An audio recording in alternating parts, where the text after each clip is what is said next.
Association des Nouveaux Mondes depuis 2008. Un pont entre sagesse ancienne et nouvelle science. Eh bien, bonjour Juliane, merci d'avoir accepté les invitations des Nouveaux Mondes pour cet entretien. Alors aujourd'hui, eh bien, on va rentrer dans cette catégorie de faisons connaissance. Et faisons connaissance, qui était Juliane avant sa réalisation? C'est ce qui nous intéresse de voir comment cette jeune femme, cette femme a réussi à arriver à la réalisation en passant par des chemins pas toujours agréables, voire même abrupts. Et on va balayer d'où tu viens, ta famille, et puis on va essayer de comprendre un peu tout ce processus parce que ça intéresse beaucoup de gens qui sont encore sur ce chemin et peut-être que ça va les éclairer et peut-être avoir, après ces épreuves, le point de vue de la conscience, l'après-réalisation, pour essayer de comprendre si ça a eu un sens et s'il y en a eu un, quel était ce sens. Ça te convient? Je te suis. Très bien. Je prends le Alors, bateau. Je alors, te remercie d'abord pour cette belle invitation. eh bien, c'est tout le plaisir qui est pour moi. Alors, quelle était la famille où tu es né? Quel était ton environnement dès toute petite? Je suis née. euh, En fait, mes parents étaient assez jeunes encore aux études pour mon père. Mon père qui est ingénieur mécanique. Et c'est ça, j'ai grandi dans une famille d'ingénieurs. Parce que maintenant, je pense que tous les gens très, très près de moi, dans ma famille, sont ingénieurs. Ma soeur, mon beau-frère, mon père, mon conjoint. Donc, c'est assez rigolo. Moi, je m'amuse à dire que je suis ingénieuse. Donc, et j'ai d'autres formes d'études, mais c'est ça. J'ai un parcours plus marginal euh, où j'ai été beaucoup à contre-courant et je crois qu'il y avait un appel à remettre en doute et en question toutes les vérités et les choses, les évidences qui semblaient évidentes et les acquis. Et donc, il y avait ça naturellement qui se pointait le bout du nez. Donc, j'ai été un peu comme le mouton noir de la famille, on va dire. Ben, toute petite, euh, j'ai eu une enfance très solitaire parce que ma sœur, après moi, a un handicap. Elle a ce qu'on appelle euh, le syndrome de Down en mosaïque. Donc, c'est le chromosome 21 qui a une anomalie. Et ça fait en sorte qu'elle a eu beaucoup d'opérations. Je crois que toutes les parties de son corps ont eu des opérations. Elle a passé beaucoup, beaucoup de temps à l'hôpital. Et puis, mes parents étaient très absorbés. L'attention, elle était beaucoup mise sur cet être qui demandait beaucoup d'attention. Et naturellement, il n'y avait plus beaucoup de temps et d'énergie pour leur fille qui était en parfaite santé, très dynamique. Et ce qui a apporté un beau côté parce que j'étais très libre et j'ai passé énormément de temps en forêt dans la nature et j'avais un grand appel pour les animaux, pour côtoyer les animaux qui sont d'un amour inconditionnel. Donc, c'est auprès d'eux que j'allais chercher comme ce réconfort au niveau du cœur. Euh, J'avais contact avec... je retrouvais comme la source de cet amour inconditionnel. Euh, Parce que aussi, il y avait une grande nostalgie, comme un souvenir de l'au-delà. Je portais ce souvenir d'un amour tangible, très présent. Je ne sais pas si tu veux qu'on aborde déjà ce sujet où je me souvenais des boules d'âme que nous étions, où tout transfert d'informations se fait spontanément, comme par télépathie, que chaque expérience expérimentée est partagée spontanément. Donc, j'avais j'avais ce souvenir, le souvenir de monter aussi après une incarnation et d'être reçue par tellement, tellement de ces boules d'âme de teintes totalement uniques qui te connaissent, qui te reconnaissent et qui t'envoient tellement, tellement d'amour.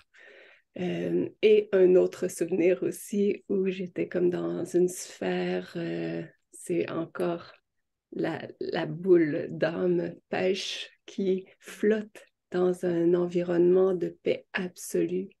La pure paix, il n'y a pas de temps, il n'y a pas d'impatience, il n'y a que ce repos profond.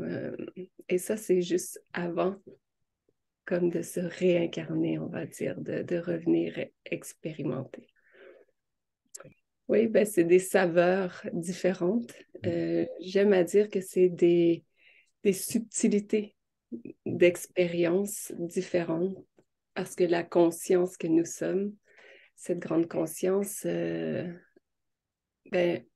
savoure toutes ces densités, toutes ces dimensions, toutes ces subtilités d'elle-même, puisqu'on découle de la même source maintenant, ce qui a été concrètement rencontré. Donc, c'est ça, c'est comme si toutes les pièces du puzzle se mettent en place et que je peux voir maintenant le grand tableau et cette conscience ultime qui savoure tous ces plans et qui est consciente de tout ça. Alors, la petite fille, donc, était souvent... t'allais à l'école, mais t'avais des copines, t'étais solitaire. Comment ça se passait? J'étais très solitaire, mais j'aimais aussi le contact, mais pas très longtemps. J'avais des moments où j'arrivais et c'était fini, là. Quand c'était fini, c'était comme la nuit, je devais partir. Ça durait un moment, puis c'était vraiment au niveau des animaux que je retrouvais le plus ce contact authentique, on va dire.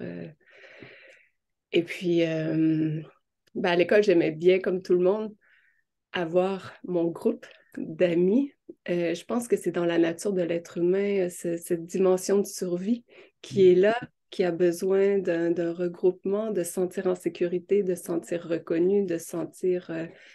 Donc, il y avait ça qui était là et j'ai toujours été dans les groupes à l'école les plus, on va dire, les plus populaires. Je savais quand même me faire une place euh, au niveau social, même si j'étais marginale. Tu ne voulais pas trop qu'on te remarque. Oui, c'est ça. Il y avait vraiment cette option-là, cette optique-là de passer inaperçu, sauf que je mesure 1,80 m et que je suis très grande. Donc, j'ai jamais beaucoup réussi à passer inaperçu, mais voilà, ça s'est passé comme ça. J'aimais pas beaucoup l'école, j'aimais plus le social que les cours eux-mêmes, disons. D'accord. Comment ça s'est passé un peu ton adolescence alors? Oui, à l'adolescence, ça a complètement switché, on va dire, ça a complètement tourné à un 180 degrés complet. Parce que lorsque j'étais enfant, il y avait cet appel comme des subtilités, cette attention qui était là je chantais toujours comme des présences au-dessus de moi, des présences bienveillantes, et j'avais conscience de d'autres subtilités, d'être d'autres dimensions, on va dire, d'expériences qui étaient présentes. Et à l'adolescence, pouf, il y a eu quelque chose qui s'est passé pour expérimenter de façon dans le combat, on va dire, dans la densité, j'aimais à dire qu'il y avait une guerrière qui était là, très présente, très pour remettre tout en question. Je me sauvais de l'école très, très, très souvent. D'ailleurs, à la dernière année, nous, ça s'appelle le secondaire 5, mais vous, c'est le terminal, je pense. Il y avait une soirée Méritas et j'avais eu le prix Citron pour celle qui avait manqué le plus de cours. Mais malgré ça, je passais quand même avec des notes très, très élevées, ce qui était surprenant. J'arrivais à downloader de l'information très, très rapidement. Donc, avant les interrogations ou les examens, je pouvais, comme par exemple, mon anglais n'est pas très bon. Et avant un examen, je pouvais composer un texte en français, je le faisais traduire et je l'apprenais. Je passais la nuit comme à visualiser chaque virgule, chaque point, chaque mot. Et ça ferait des formes dans mon esprit et je pouvais comme le réciter, mais sans jamais avoir acquis aucune notion. Et c'était de la survie pure. Ouais. Et qu'est-ce qu'elle faisait, l'adolescente, quand elle séchait les cours, alors? Elle vagabondait sur le chemin de fer, sur les rails de chemin de fer. Il y avait et, et il y avait une grande souffrance intérieure, une grande incompréhension de cette vie, de ce clash, de cette distance, du fait de devoir parler, de devoir s'exprimer, d'être incomprise. Toute cette notion de... Ça a été un grand, grand défi. Réapprendre à parler, à s'exprimer, à exprimer ce qu'on ressent dans le plus justement possible. Donc, et en même temps, les choses se passent d'elles-mêmes lorsqu'on observe bien. On voit que les choses se placent de façon naturelle, dans le sens que quelque part, on n'y peut rien, on n'y peut... ça se joue comme ça dans l'instant. Cette lutte, parfois, je faisais du pouce pour aller à la maison. J'aurais pu me faire embarquer par des individus louches ou me retrouver dans...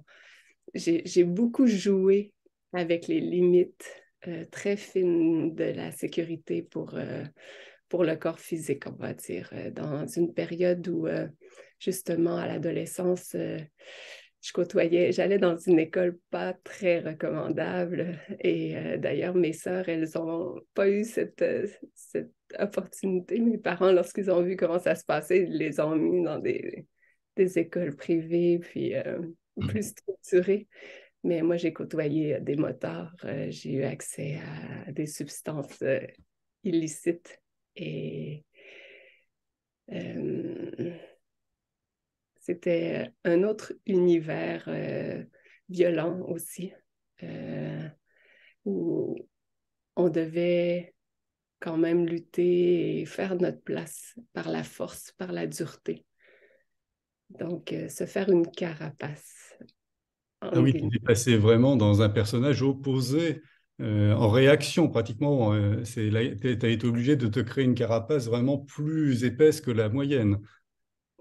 Oui, et dernièrement, je parlais justement avec un ami et je lui disais ça, comment il y avait eu un cheminement pour laisser le cœur s'ouvrir, se réouvrir, comme un réapprivoisement. Parce qu'enfant, justement, il y avait toute cette sensibilité où c'était comme percuté ou par le non-sens et la violence des propos et cette non-sensibilité. Et je pleurais beaucoup, beaucoup.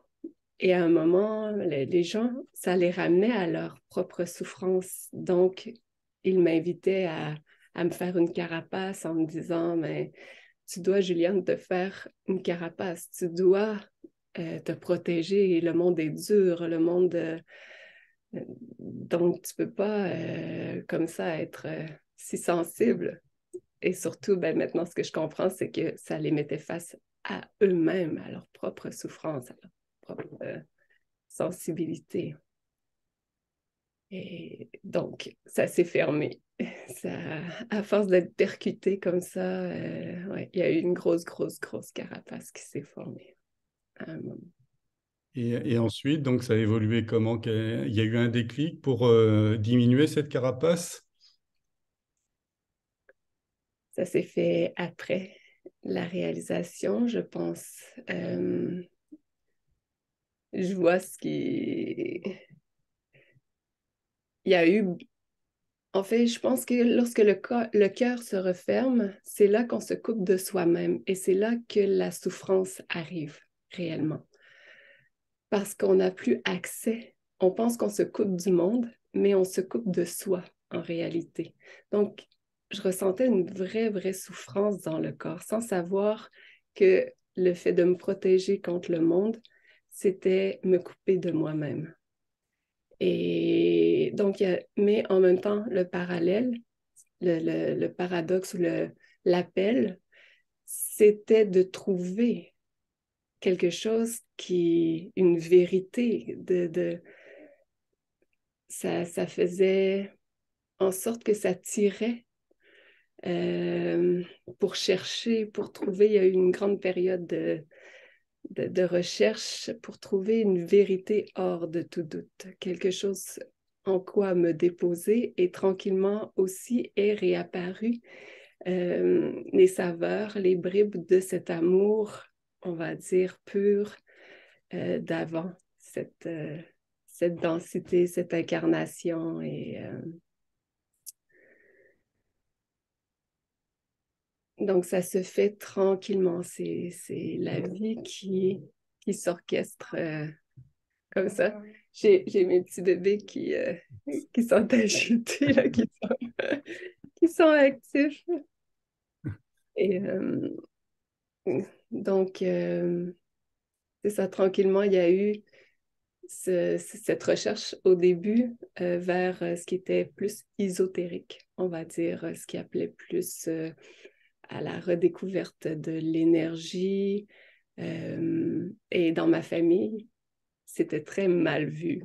J'avais une tante qui était dans les énergies, les cristaux, dans ce qui était parallèle. Et à l'époque, dans, je ne sais pas, les années 80-90, c'était très innovateur. On ne parlait pas d'énergie. Ça fait que très peu de temps, en fait, qu'on accepte cette notion d'énergie. Et donc, pour moi, il y a eu ça aussi, le fait que je pressentais une vérité dans ces subtilités et un appel, et en même temps, le fait que c'était rejeté, ridiculisé. Donc, voilà. Et donc, dans les voies ésotériques, qu'est-ce que tu as exploré? Mais oui, j'ai fait ma roue de médecine inca. Mhm. Donc, oui, le chamanisme. Ensuite, qu'est-ce que tu as nommé Ouais, d'autre? je t'avais dit la géobiologie, bon, ce qui est peut-être aussi l'observation des courants telluriques de la Terre, des petits peuples et des choses comme ça, quoi. OK. Non, pas ça. J'ai suivi les enseignements du maître Saint-Germain pendant plusieurs années avec Mhm. Pierre Lessard. Ça a ouvert beaucoup sur... j'ai vécu beaucoup d'expériences dans des voyages, entre autres le voyage en Égypte que j'ai fait avec Pierre. J'ai pu méditer dans la Grande Pyramide. En fait, j'étais allée en Égypte juste avant les événements du printemps. Et là, j'étais allée avec ma famille, avec mes enfants, puis mon conjoint. C'était complètement fou. Il y avait tellement de monde. C'était très touristique. Des cars partout, des bus partout, des bateaux. On avait fait la croisière sur le Nil. C'était hyper dynamique. Les marchés qui débordaient d'activités. Et puis, on se faisait solliciter. C'était d'une saveur exquise. Et en même temps, ouais, c'était impressionnant parce qu'on n'avait pas accès là, à la Grande Pyramide ou on pouvait la voir de l'extérieur, mais c'était impensable de penser y entrer. Et ensuite, ce voyage avec Pierre, euh, c'était juste avant la réouverture de la frontière. Le Canada avait fermé sa frontière avec l'Égypte et on ne savait pas si on pourrait partir ou pas. Donc, on est arrivé dans les premiers touristes en Égypte.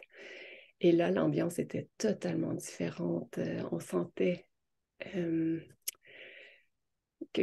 y avait comme une fébrilité dans l'air. Il y avait des gardes armés partout. c'était vraiment une autre énergie, sauf que ça nous donnait accès à des endroits où on n'aurait pas pu avoir accès à ce moment-là. Donc, j'ai pu monter le mont Sinaï à la pleine lune pour aller voir le lever du soleil. Et ça, de toute façon, ça se faisait. C'est une activité qui est organisée pour les touristes. Mais il y avait moins de monde. Il y avait beaucoup moins de monde. Et tu sens que tu as une connexion particulière avec l'Égypte ou c'était simplement un rendez-vous ésotérique à la mode? Je sens qu'il y a des mémoires, on va dire, très, très fortes avec l'Égypte. J'ai vécu des choses au niveau énergétique vraiment intéressantes et intenses. Oh, super. Et en parallèle, donc, tu faisais des études pour faire... tu avais une voie qui se dessinait professionnellement, tu avais un intérêt Ça, c'était une grande, grande recherche aussi au niveau des études. Essayer de se conformer. Ma mère, elle dit que j'ai eu un bac au cégep. Nous,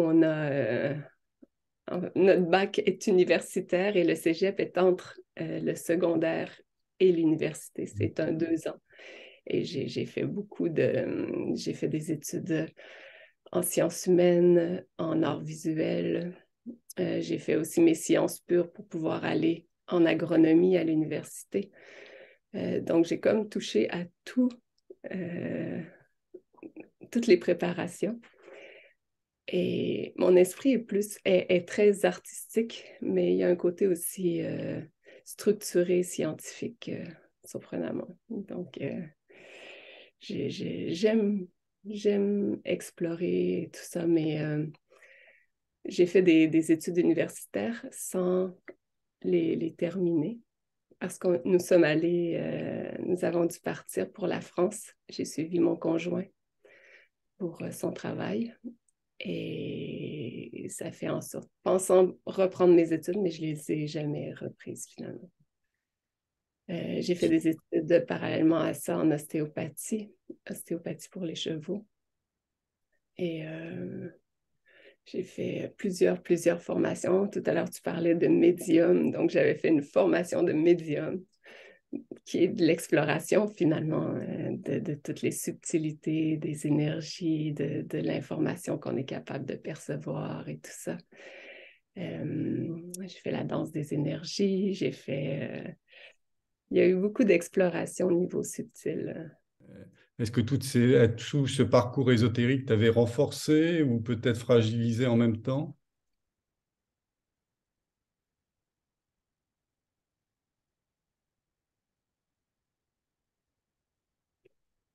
Je dirais pas que c'est fragilisé parce que il y avait un tel appel du cœur pour une vérité et une grande exploration. Et donc, c'est toujours une découverte à ce moment-là. Lorsque j'étais rendue à explorer ces domaines et tout ça, j'étais déjà maman, j'étais beaucoup plus déposée.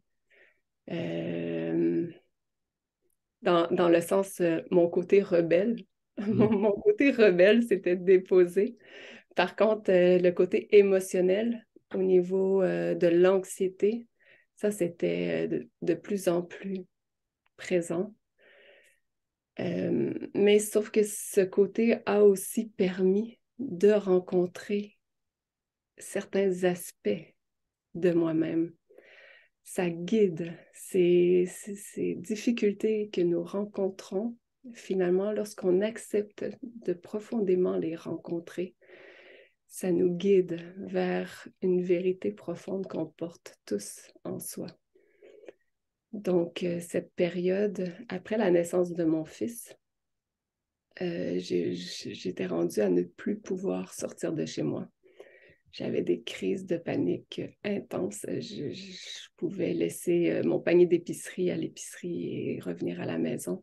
J'avais toujours cette impression que j'allais mourir, que j'allais m'écrouler. Et à notion en tant que maman où on veut prendre soin de nos enfants, on veut être là pour eux. Donc, cette notion de survie, elle était très, très forte jusqu'à l'épuisement total.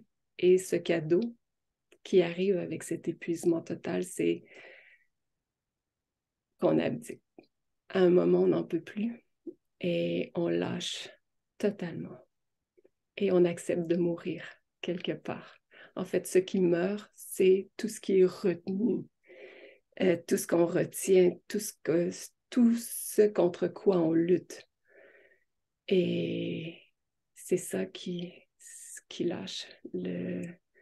Finalement, le barrage cède. Et ça permet de faire circuler et de voir qu'on ne va pas mourir. Finalement, quand on laisse circuler ces sensations et ces émotions qu'on a refoulées depuis si longtemps. Et qu'on accepte de juste les rencontrer, les voir, les laisser aller jusqu'au bout. Et quels sont les symptômes quand tu dis le barrage lâche? Ça doit être très violent, non, à vivre? Ben, ça peut paraître tout violent, tout ce processus, en fait, de l'anxiété qui s'installe tranquillement. À la naissance de mon fils, il y a eu beaucoup de manque de sommeil. En fait, je dormais pas. Et ça a accentué ça, mais ça s'est fait naturellement, ça s'est placé pour apporter à ce point de rupture. Donc, la vie est super bien faite parce qu'elle nous amène toujours à l'endroit où on doit être. Et quand on se place dans une autre perspective, on peut voir la beauté qui s'orchestre et de tout ce qui est à l'œuvre. C'est sûr que lorsqu'on est dedans, c'est souffrant. En fait, la souffrance, elle part de cette lutte contre cette invitation à ce qui est, aux sensations. Mais la douleur, ce qui est rencontré peut paraître violent. Mais la violence, on se l'est infligée à nous-mêmes lorsqu'on s'est coupé de nous-mêmes. Donc, lorsqu'on a refusé de laisser traverser certaines sensations, lorsqu'on s'est cru menacé par certaines sensations, lorsqu'on a renforcé ce barrage, finalement, avec nous-mêmes, avec notre vrai nous-mêmes, qui est cette sensibilité, cette douceur, une douceur infinie. Et donc, tu avais ces notions de reconnaître le soi, la conscience. J'étais à des années-lumière de ça. Je connaissais aucun terme de ça. Je connaissais pas cet univers. Lorsqu'il y a eu cet éveil, l'éveil, je connaissais la notion d'éveil parce que j'avais découvert pas longtemps avant le livre d'Adyashanti. C'était mon professeur d'ostéopathie qui m'avait parlé de lui. Il m'avait recommandé de lire ce livre. Et dans ce livre, j'avais l'impression qu'il y avait un trésor incroyable. Je l'ai dévoré sans comprendre zéro. Et je trouvais pas le trésor.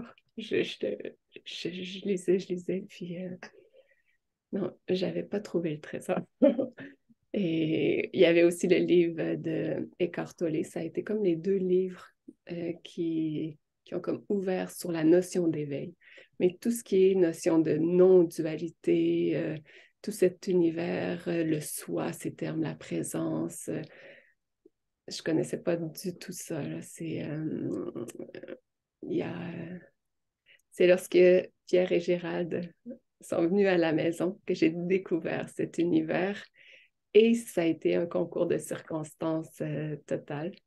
Ils disent que lorsque l'élève est prêt, les maîtres apparaissent ou le maître apparaît. Moi, en tant que rebelle, j'avais besoin de deux. Mais ouais, ça s'est fait comme ça. Mais la vie est le maître, en fait. C'est la vie qui est cette grande invitation. Mais c'est ça, ça m'a fait découvrir tout un univers, cette soirée, la première soirée où ils sont arrivés à la maison et qu'ils Et tu n'avais pas cherché du tout à les rencontrer, ça s'est fait. Je ne connaissais pas du tout, en fait. Je ne savais pas qui arrivait à la maison. Moi, j'avais eu un atelier avec Nasrin Reza dans les formations, les stages et tout ça que j'ai fait. J'ai fait un stage avec Nasrin aussi. qui a été aussi assez décapant, assez percutant, parce qu'elle remet en cause beaucoup de choses et ça permet d'ouvrir des portes et d'autres visions, les carcans dans lesquels on est solidement enfermé. Donc, c'est pour ça que maintenant, je vois toute cette beauté de comment ça s'est joué, tout ça. Et à ce moment-là, j'ai rencontré Isabelle, qui était l'organisatrice, et on avait connecté. Et on avait continué de s'envoyer des petits mots une fois de temps en temps. Et lorsque Pierre et Gérald devaient venir au Canada, en se parlant, j'ai juste dit, si vous venez à Québec, la maison, elle est ouverte ici parce que mes enfants étaient partis, les chambres disponibles et tout ça.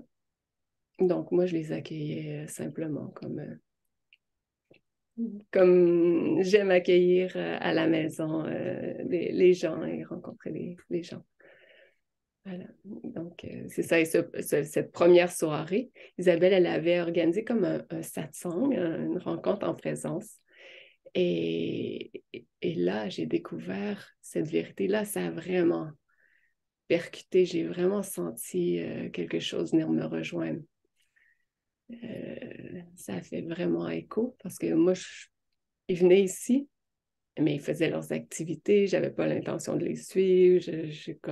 Et j'avais plus cette recherche parce que aussi, pas longtemps avant, j'avais vécu une expérience avec un maître indien dans une guérison profonde qui avait été là extrêmement violent pour l'ego, on va dire. Mais ça a aussi contribué à fracturer ce mental qui était très présent, beaucoup de questionnements, beaucoup de remises en question. Et après ça, il y a eu un moment où j'avais des pensées suicidaires très, très fortes. Ça avait été tellement violent au niveau de la personnalité, au niveau, je sentais un goût de dégoût profond. Et là, je me suis posée dans le gazon, je ne sais pas combien de fois, à rencontrer comme ces bombes atomiques intérieures, on va dire, où j'avais l'impression qu'il y avait un personnage intérieur qui se déchirait, qui hurlait, et je le laissais. J'observais tout ça. C'est toujours dans cette grande observation, dans cette grande rencontre avec soi, comment ça s'exprime, comment ça veut s'exprimer et permettre à ça de s'exprimer. Et j'en suis arrivée à un point comme de paix, sans qu'il y ait de réalisation de quelque chose, sans savoir qu'il pouvait y avoir une réalisation. Et c'est là qu'après coup, on voit que ça avait toujours été là. Cette paix, elle est toujours là, finalement, en arrière-plan. Mais là, lorsqu'il n'y avait plus de recherche, lorsqu'il y avait ce mental qui s'était complètement apaisé déjà, on touche à un état de paix qui est juste tranquille, où il n'y a plus de recherche, mais sans savoir qu'on est dans quelque chose. Il y a juste la simplicité qui est là, sans analyse, on va dire. Et ça, c'était avant la venue de Pierre et Gérald.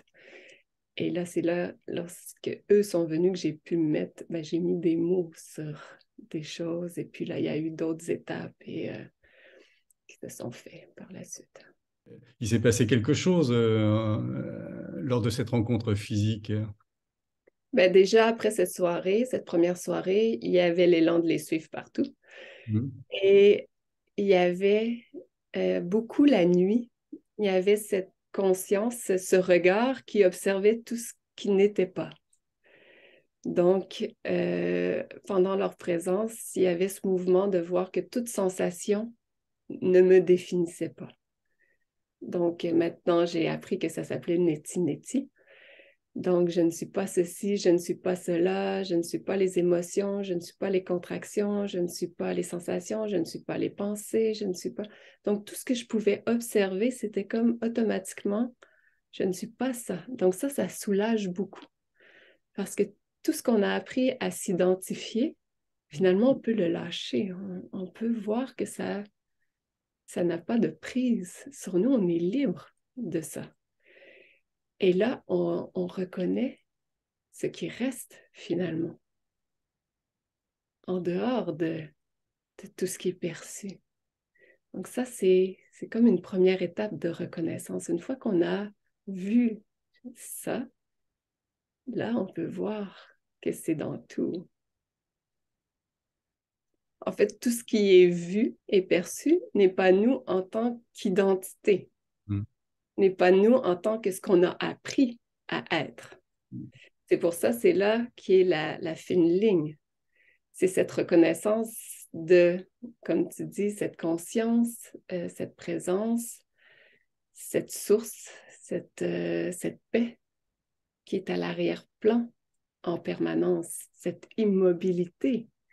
On apprend à percevoir ce qui a toujours été si collé, si là, en dehors de la forme, des pensées, de tout ce qui fluctue, de tout ce qui bouge. Donc, c'est toucher à notre nature primordiale, en dehors de ce qu'on a appris que nous étions. Les limitations, les contractions, les émotions, les pensées, les structures, tout ça. Donc, c'est toucher à une paix. Maintenant, je l'appelle la première invitation, la porte qui s'ouvre sur une dimension de nous qui est illimitée. Mais ça, cette reconnaissance de paix, on entend beaucoup parler de cette paix. C'est ce que j'appelle l'éveil, c'est ce que j'associe à l'éveil. C'est se réveiller de ce rêve. Je suis une personne, une identité définie que j'ai cru, que j'ai appris à être, à peaufiner et en fait qui me fait souffrir parce que c'est là que j'ai l'impression d'être séparée d'avec autre chose et qu'il y a tous ces jugements pour essayer de parfaire ce que je crois être ou devrait être. Donc ça, c'est une grande, grande liberté, une grande paix qui se présente. C'est un grand cadeau de reconnaître qu'on n'a jamais été enfermé dans une personne ou dans des limites, finalement, dans des sensations. Donc ça, c'est vraiment la première porte d'entrée, là, où on peut reconnaître cet ego qui essaie de se défendre, tout ce qu'on a mis en place pour se protéger, se défendre. Et en même temps, on n'y reste pas dans cette grande paix. On revient au petit personnage. On fait des allers-retours. C'est toute la beauté de cette conscience qui se goûte, parce que c'est cette conscience qui goûte tout ça. Et c'est là encore qu'est la fine ligne de l'illusion, où on pense que c'est une personne qui fait des allers-retours, alors que c'est déjà cette conscience qui goûte la sensation d'aller-retour, comme une grande respiration finalement, expansion, contraction. Ça n'a rien à voir avec une personne mais ça donne cette impression et ça donne de l'intensité à l'expérience. Et c'est ça,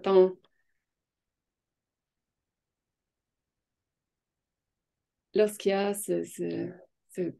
après l'éveil, ce que j'appelle l'éveil, il y a eu ce grand retournement de la conscience vers elle-même. Et ça, c'est tellement fulgurant qu'il ne peut plus y avoir d'aller-retour. Il peut y avoir des sensations contractées qui passent, sauf qu'il n'y a plus, on va dire, ce piège de penser qu'on est une personnalité. Mais ça fait tout partie de ces saveurs expérimentées par la conscience, parce que cette conscience une, elle est consciente absolument de tous les aspects d'elle-même. Même si, ici, sur ce plan, on a l'impression qu'on a tout oublié. Mais ça fait partie de la beauté, de l'intensité qui est goûtée. Si on n'avait pas cet oubli, s'il ne se passait pas cet aspect d'oubli, mais on ne pourrait pas croire qu'on est menacé et finalement expérimenter la densité et la contraction aussi serrée. Alors, si je voulais simplifier tout ça, on pourrait dire qu'on est tous la conscience et, et la conscience joue avec les petits personnages pour expérimenter. Oui, mais elle joue pas comme si Ouais. c'était des personnages, des marionnettes. C'est c'est d'un tel amour, en fait. Elle aime profondément sa création. Pour elle, c'est sa création. Et l'être humain est totalement à son image. Parce que là, dans le fond, on part de l'histoire et tout ça, mais il a été expérimenté le fait de la vibration ultime, ou cette conscience, euh, c'est difficile à expliquer, mais elle est totalement consciente d'elle-même. Et le corps est un reflet d'elle-même, c'est un être. C'est vraiment un être. On a l'impression justement à l'éveil, et ce qu'on entend beaucoup parler, c'est de la paix, comme si c'était quelque chose de neutre. Et justement dans cette réalisation, cet éveil, même après le grand retournement, le premier, ce que j'appelle maintenant la réalisation de la paix, c'est ça goûte la paix, ça goûte l'immobilité, ça goûte, et c'est absolument délicieux. Et c'est ce que j'appelle maintenant le premier palier de Dieu. Euh, c'est cette grande invitation à se déposer en soi, à se reconnaître dans cette pure paix absolue. Mais il y a encore 3 autres paliers pour toucher cette vibration ultime que nous sommes et qu'on ne peut pas être en dehors de nous-mêmes. Et c'est ça, c'est plus on monte, et dans ce point ultime, c'est de voir que cette conscience, elle est un être. Ce n'est pas une énergie neutre. Ce n'est pas quelque chose d'immobile ou c'est totalement conscient et tellement fin et intelligent et aimant et féminin, ce qui est très surprenant, ce qui est rempli de douceur. Mais c'est ce qui est intéressant, c'est que c'est vraiment un être. Et l'être humain est à son image, entier, total, porte tout. Et quand tu parles des autres niveaux, est-ce que tu as des mots approchants pour décrire ces autres niveaux à la réalisation? Ça, c'est ce que j'appelle maintenant la réalisation de l'amour, Mm. qui s'est fait comme dernièrement, au mois d'avril, et que je ne soupçonnais pas. Je ne pouvais pas soupçonner cette dimension si vibrante. Et c'est ça, dans cette expérience, beaucoup de choses ont été vues, comme s'il y a cette manifestation et il y a comme en dehors de la manifestation, mais qui est aussi tout inclus, mais qui est le premier palier de Dieu, qui est cette paix absolue. Et ensuite, dans cette réalisation de l'amour, il y a eu 3 autres montées de plus en plus vibrantes où ça se reconnaît de plus en plus profondément dans un aspect de plus en plus vibrant d'elle-même. Je l'appelle elle maintenant parce qu'elle est si féminine, mais on pourrait dire lui parce que c'est Dieu aussi, ou ce ne sont que des définitions, mais c'est une rencontre avec un aspect de nous, de ce que nous sommes fondamentalement. Et ces paliers, c'est juste elle qui se regoute dans des aspects si vibrants, si puissants, si intelligents d'elle-même. Mais c'est ça, ça se définit par les champs d'expérience, ce qu'on appelle les êtres humains, mais pas juste les êtres humains.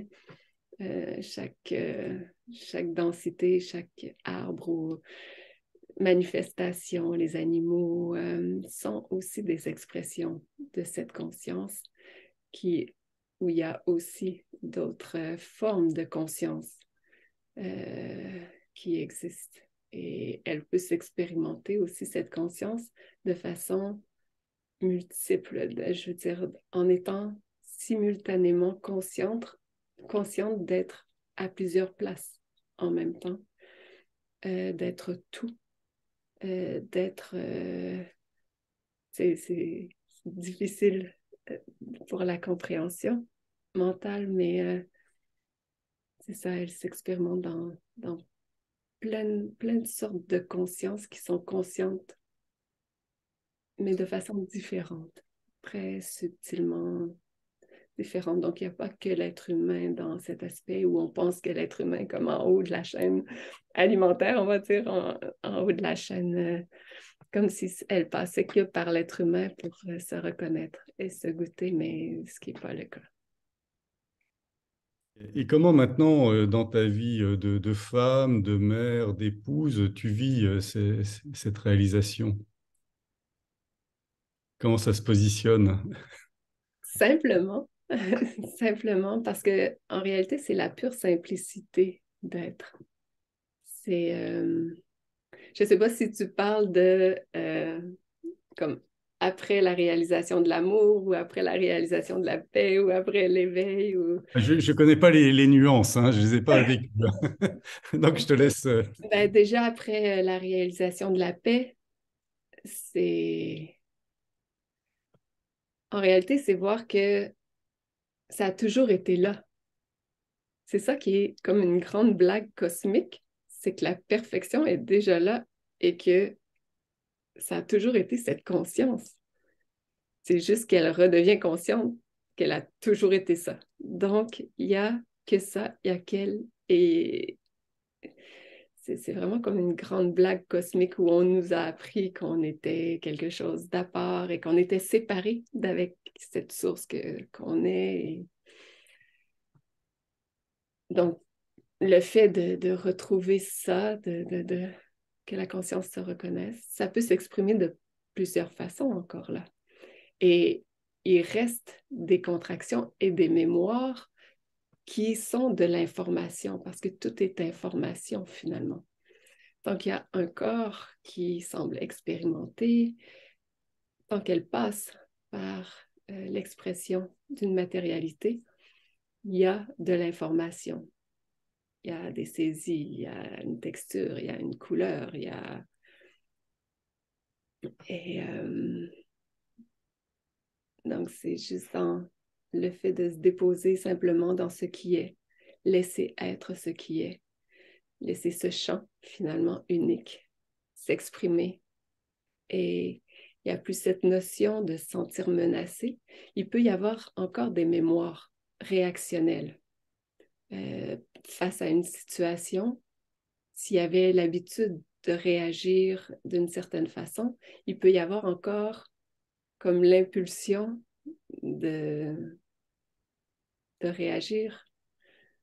C'est une montée, on va dire, qui vient de la survie du corps. La différence, c'est qu'il y a on va dire, ce petit laps de temps, cette paix qui est là et qui ne laisse plus place à ces réactions où c'est tout de suite vu et c'est plutôt rigolo, en fait, de voir tout ça monter. On n'en fait plus quelque chose de personnel. Donc, il n'y a plus cette souffrance. C'est pour ça qu'on dit que c'est la fin de la souffrance, parce qu'il n'y a plus la lutte contre tout ce qui apparaît. On ne s'identifie plus et on ne pense plus que ça part de nous. Donc, ça passe, c'est vu. Et finalement, c'est tout le jeu de l'inconscient qui remonte au conscient, qui est mis en lumière par cette conscience qui voit, qui perçoit. Eh bien, on va rester sur ces jolies phrases. Et bien, je te remercie de nous avoir partagé toute cette expérience, ces expériences incroyables. Et puis, on va bientôt avoir le plaisir de te recevoir dans le Sud au mois de mars. Donc, on attend cette période avec impatience. Je te remercie infiniment, Philippe. Merci Bien, pour moi cette aussi. invitation.